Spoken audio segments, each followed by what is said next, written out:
against Pat Smith, Taekwondo, and the 1993 Sabaki champion. Okay, this, I believe, will probably be the best match of the evening. This is the two strong boys of the mat, let's say. First of all, Ken Shamrock. He's a shoot fighter. He's done wrestling. He's done some judo techniques. He's also been a street fighter, you might say. Very strong. I think he's 220-some pounds. Very, very good physical condition. Pat is a very, very strong person, very streetwise. We were talking earlier with Jim. What do you think about this one? I think this is going to be the best one. I think it should be a great fight. I think these two guys are evenly matched from what I could see. I think they know enough of different persuasions to be able to take advantage of whatever position they end up in. And I think that's very important in this kind of a contest, because you're going to be on the ground, you're going to be against this fence, you're going to be standing up, you're going to be everywhere. So you have to know how to deal in all those situations. Okay, now let's go to the fighters as they enter the ring.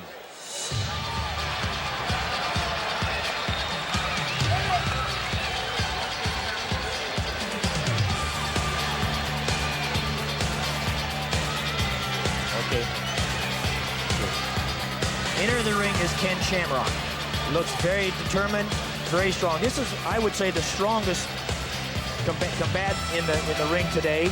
Very strong, very agile, very good techniques. Remember, he likes the ground work also. Rod, if you understand, he also works the ground. Yes, well, he certainly will have an element that probably be to his own, Bill. He's certainly one of the more well-rounded fighters as far as the different styles that he does. This should be very interesting. Let's find out what Ken thinks about the fight tonight.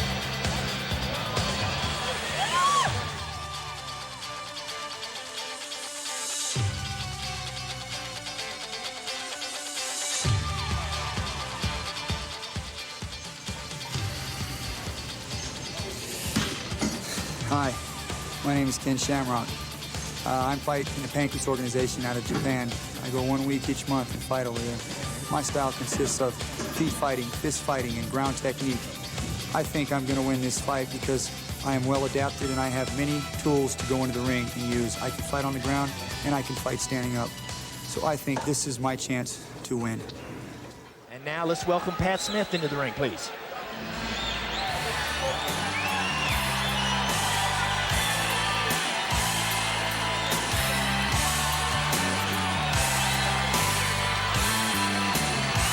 Has quite a few people with him. He looks like he's kind of looking forward to this. Jim? Well, I think he is. It's a good-looking young man. Does this remind you of anything, Kathy? Oh, yes, it certainly does. I don't know how many times I've gone down that aisle.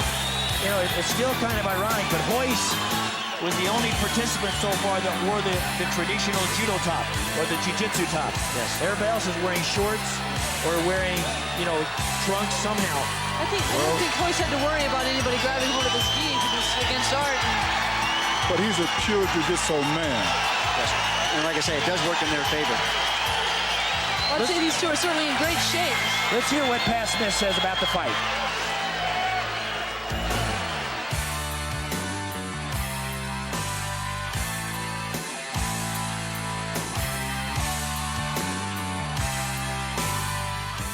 My name is Patrick Smith from Aurora, Colorado. The reason I think I'm going to win this competition is because I'm the most strongest, powerfulest, craziest guy out of all the groups, I think. With my leg kicking, kneeing, powerful elbows and headbutts, and choking and grappling fighting, and the resistance of feeling pain is what's going to make me come out to be the ultimate champion. Ladies and gentlemen, our fourth match of the evening. Please welcome your competitors. First, just back from the Japanese professional circuit. He's 6 foot, 215 pounds. He wrestles in the Japanese Pancrase Association, the #1 ranked shoot fighter with a professional record of 24-3-2. Please welcome, out of the blue corner, Ken Wayne Shamrock.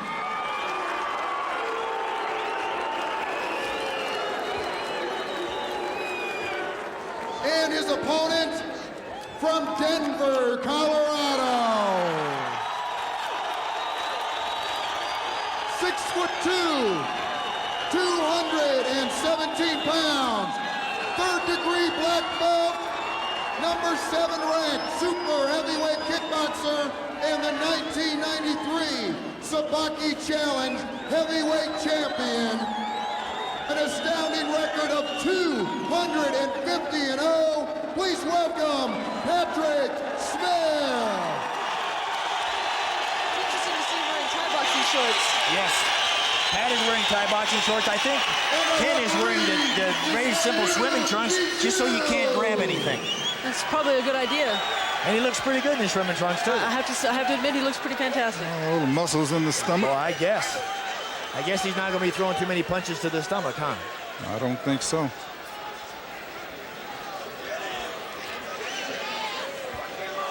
They're having their little traditional meeting in the middle, getting ready to talk things over. You There's feel not like that much being to out talk. there?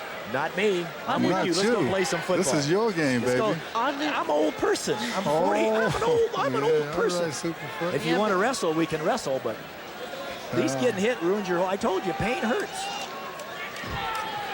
Though, again, Rod, also, I think there'll be a little bit of grappling into this. I think you can count on it. I definitely think so, too. Both fighters, oddly enough, look pretty dry. They haven't warmed up very much. The shoot fighter's very familiar with the ground contact and ground grappling. And there's a nice clinch right there. And that's probably exactly where he wants him to be. Yep. That's interesting. Now you see what would be a classic Gracie guard position with the legs wrapped around the fighter. That is actually a very good defensive position. And holding the man's head down just like that just keeps him from changing a punch. Now watch what's going on with that foot. A foot on the back, right where the kidney is just like having a little ninja super glue to your back, Bill. That is not a comfortable feeling. Seemed like it could kind of pain a fool a little bit. Well, I'll tell you what, it sure does distract you from anything else. Your primary objective starts to become to get rid of that foot. That has to be pretty stressful on Ken's neck, the way Pat's holding his head That's right, like that. yes. Yeah, that's real tough. And they're trying to get close now. This is going to be a lot of strategy in this, but there's also going to be a lot of strength involved. Yes. And there's going to be some headbutting in there, too. Very much right so. there. Yep, you want to hold him a little bit. He's trying to hold him as close as he can. Still hard to change up. There goes a But they're not trying any really arm bars or chokes or anything. I think he just wants to kind of wear him down. Exactly. Got some good balance there. Uh-oh, watch this. There's a foot lock. Watch it. Now, this is one of the locks that is in shoe fighting for the legs. Very painful for that shin. Very, very much so. Very painful. Very opposite. That's a good strike there to the chest. What you're seeing is... That's very smart of Pat, trying to at least alleviate some of the strain that's on that ankle. The kid's trying to go for that ankle lock right there, trying to position himself. He's got it pretty good. He's got it pretty good. You know, the guy with the longer legs is the gentleman that usually works well on this. There's the tap out right there. Just too painful. Isn't that interesting? A very subtle move, but a very, very effective move. It is extremely painful. And I think his knee's been turned out pretty hard there. Yes, he didn't want to give. You know, take it easy. Bill, you're dealing with two things there, either a good ankle break or one heck of a Charlie horse. Now, one thing is, I think he's kind of working with that ankle because he had a lot of pressure on that ankle. Yes, very much so. You ever have an ankle problem? Not like that. That was definitely real. The pain was there. The man could not take it. It just goes right to the heart of that ankle. I can't believe they still want to fight. Look at after all this, they're still going after each other. This is where the heart comes in. Nobody wants to give, but sometimes the pain is so much. Bill, you know, that's so true. Nobody wants to lose to a foot lock. There's no glory in that. But it's still very painful, and you got it. And if it hurts, it hurts. Yes. You have to quit. Once the pain goes away, come on, let's keep going. Yes. You know, it's funny because Pat was saying earlier that he's pretty much oblivious to all pain. 57 of the first round, Ken Wayne Shamrock. Now let's go to Ken Shamrock for his views on exactly what happened in that bout. How is this like the bouts you do in Japan each and every month? Easier. Why? Because he doesn't know how to do any submission. Now I see a cut on your head. Does that mean that he was using eye gouges? No, he kicked me in the head. He kicked you in the head? Yeah. All right. Now what was your strategy going in right now? Could have been anyone? Yeah. So now, talk about endurance. Talk about the ring. How did it work for you? Great. Why? I don't know. Anywhere I can fight. He came in the ring and he was staring you down. He came right over